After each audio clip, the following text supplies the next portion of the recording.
Gel düşlerime, gel ey efendim, yanar yüreğim.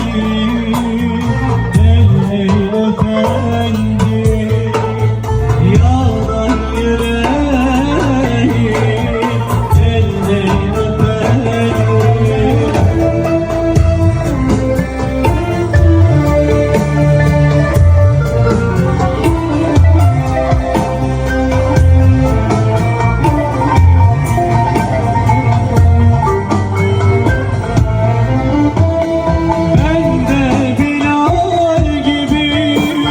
Susmuşum işte, Ebu Bekir gibi aşığım ben de Ali gibi susmuşum işte, bir Ömer gibi vurgunum ben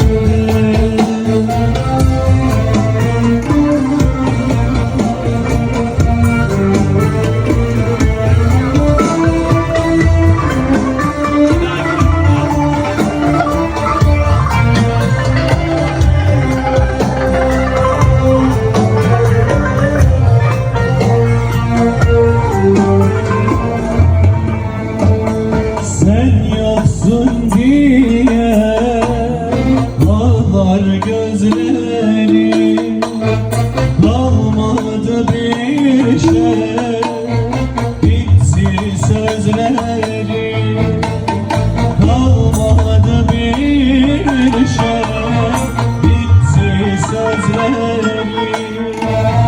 Ben de Bilal gibi susmuşum işte, Ebu Bekir gibi aşığım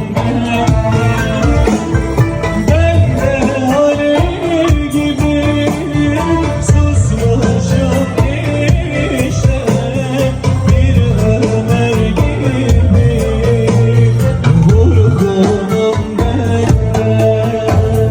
Bilal, Bilal, ağlama sen Bilal, gülme sen gözlerim.